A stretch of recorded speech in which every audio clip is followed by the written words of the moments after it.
recording.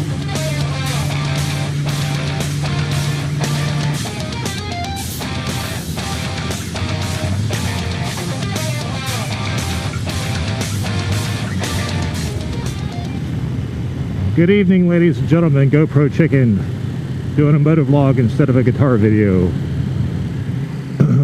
I thought I'd better get out before the sun goes down. It's after 5 p.m. It's been like this all day though. So I picked this back road because I have wind noise issues with my microphone. Let's jump right into it, shall we? So, catching up. It's been a while. I've been doing mostly guitar videos on YouTube. Working on a project. Just found a bass player and a drummer. So hopefully I can play a show or two. It's going to take a while. I got a lot of material to get down and polish up. But I want to talk more about the bike because that's what a motovlogging channel is kind of centered around. My 2022 S1000 single R BMW. I've had it for, I got it in 21, like summer of 21. So I've had it like a year and a half. It's been great. A little undersprung for my weight. I'm 6'4" and about 215 pounds. And the springs on the bike are probably designed for someone like 170 pounds. But it's not too bad. I have worked with Dave Moss, the suspension tuning guru, as seen on YouTube. I've done a one-on-one with him a couple times, and even with the preload on the front fully maxed out, I was still bottoming out the front fork under emergency braking, but not too bad. If I go to the track, I have to be mindful not to just completely go full on hard on the brakes, which brings me to the next subject matter, is that I got my road racing license from Ed Bargy Racing School in outside of Savannah, Georgia, about a month and a half ago with my buddy Dan, my riding buddy. He's got a Panigale V4S, and got our racing licenses. Dan's actually going to try to race. I don't have the money to race or the time, so but we did. It was grueling because we did like 2 hours sitting in a chair in a classroom, and then we'd go out on the track for 20 minutes and then back and forth all day. Didn't even have time to take a break at lunch. We had to eat at our desk. But it was all worth it. At the end of the day, we did a mock race. I've been wanting to do a mock race for many years. I've only seen video on YouTube. We didn't even have time to film anything while we were there. But I got a really good start of the mock race. There was 11 riders. I actually led the mock race for the first lap and a half, and then Dan on his Panigale got around me and he was gone. He said he hit 186 miles per hour on the straightaway at the end, and I only saw 150 with the single R one time. I kind of pushed it to get to 150. The other laps I was just hitting like 145 or so. This little screen here makes a big difference. You wouldn't think it would help so much, but it does. So Dan actually finished first and I finished second. It was like the dream finish, Ducati and BMW, my buddy Dan and I. So that was when I crossed the finish line of the mock race, I might as well have won the championship, because I was like tearing up in my helmet. I couldn't believe I got second. Couldn't believe I was leading the race for like the first lap and a half. Man, it was pretty exciting. The rest of the day sucked though. I felt like I was in high school again. So we got, and Dan bought a race bike and he tried to do a Wera race the next day. Anyway, he ended up not. It was his first day riding the bike. He doesn't care. I know he doesn't care if I say anything. He crashed. He actually crashed his brand new. It was a used Ninja 636 on the first corner of the race. It was pretty intense.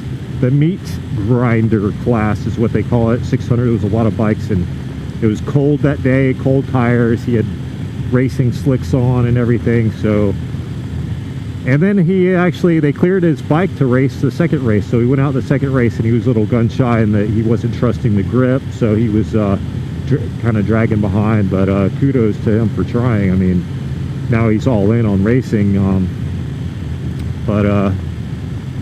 So that was a highlight of 2022 year in recap.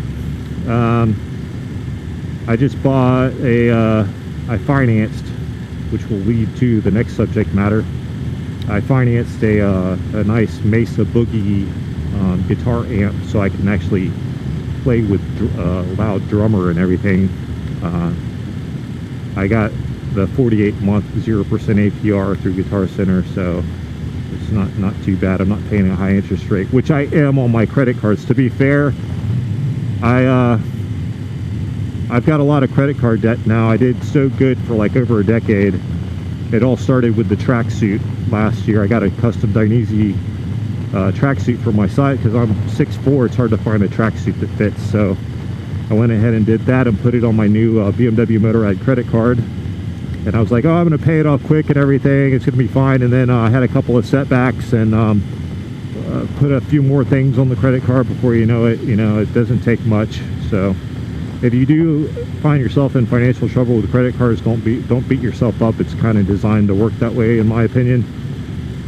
It's so easy to get into a lot of debt and so hard to get out. So what I wanted to say is I bought, like, I work at a motorcycle dealership, the BMW Ducati Royal Enfield dealership here in Jacksonville, and I'm like everybody else. I dream of tricking out my bike. So I finally snapped, and I bought an Austin Racing slip-on that I had to special order.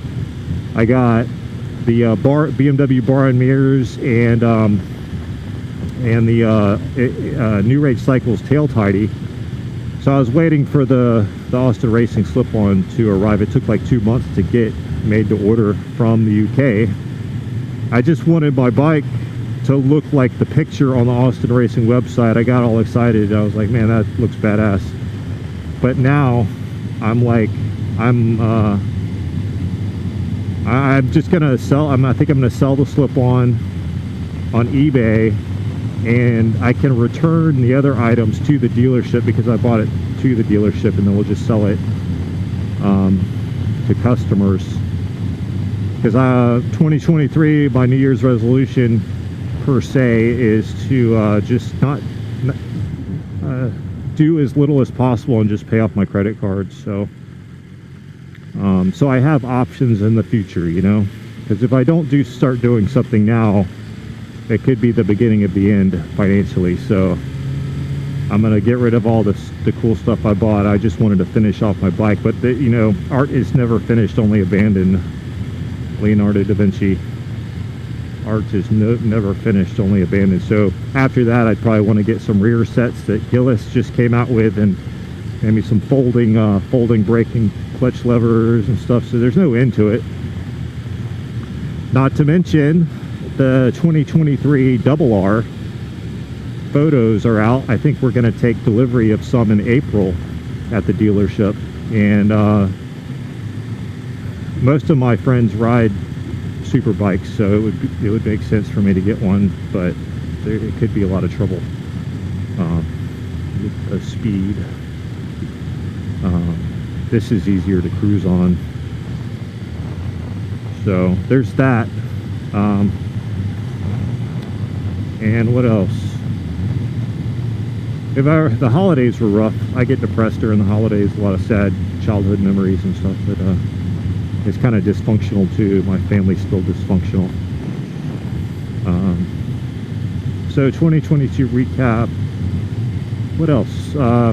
It was kind of a rough year, especially to start out with. My doctor said I needed to go on a special diet and lose weight and stuff. I wasn't really fat, but my numbers were all off. My triglycerides were high, so I started eating salads for lunch every day, and it made me lose a bunch of weight. But I lost a lot of strength and muscle mass too. So after that, I injured my hand, and I don't know. Physically, I'm a little beat up, you know, with injuries and stuff. But I kept the weight off. Now I'm in the habit of not snacking, and I skip breakfast most days. I don't have anything left in the tank after work to go work out or anything. But so I'm like 215 now. I was up to 236, and in a month and a half I lost like 25 pounds, and then I think it was around 25 or 26 pounds, and then I think I gained a few pounds back. But Brian, my buddy Brian, who used to live here in Jacksonville and ride with me, just bought a Aprilia. Is it called the RS? It's the 660. I don't think he didn't get the Tuono version. I think he got the. I think it's an RSV 660. Not sure what the title is, but he's enjoying that. Except now he's up in like North Carolina, and it's probably too cold to ride. What else? Shout out to Keith Wong, my buddy from down under the planet. At least he's in Singapore. Good friend of mine who I talk to every day. I enjoy our conversations on Facebook Messenger. Shout out to Dan. Trying to think of who watches my videos. Sean, I haven't heard from Sean in a long time. Hope he's doing good. But yeah, I guess that'll conclude the video. The back road here is, I'm almost to the end, and we've got a biker up here. He's got some kind of, what is that, a cooler on the back of his bike, some luggage. What kind of bike do we have here? Security. Dude, I think I know who this is. I think I've met this guy. He's a security officer. I think I've met him. Anyway, so I'll leave on a. It's not a funny story. I don't like laughing at people, but it was a very. It was like a scene from a comedy, like a movie comedy. So 3 nights ago, I was going to Guitar Center after work. It was dark. I was at the light.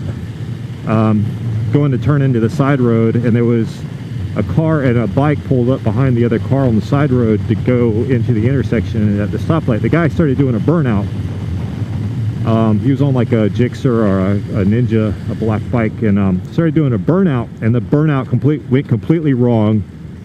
He ended up I guess letting off of the front brake, and the bike kind of like slid out sideways. While you're doing a burnout, you can move the rear around, so it moved sideways, and then he just like dumped the clutch and went shooting over the curb into the median and dropped the bike. And first of all, okay, I was concerned that if he was injured, like how could I help or whatever. I was planning on like how I could stop and ask if he needed help, but the light still, I couldn't do anything. So he was fine. He got up and picked the bike up, and he started shaking his head, and like my second thought was like, oh, there goes $500 at least, in damage. And I felt bad for him, but it was literally like a scene from a movie, like a funny movie, the way it went down. I felt bad for him because he had to be so embarrassed. That was it. So I'll leave you with a little Justin Kui, Japanese instrumentalist I'm a fan of, and see you next year.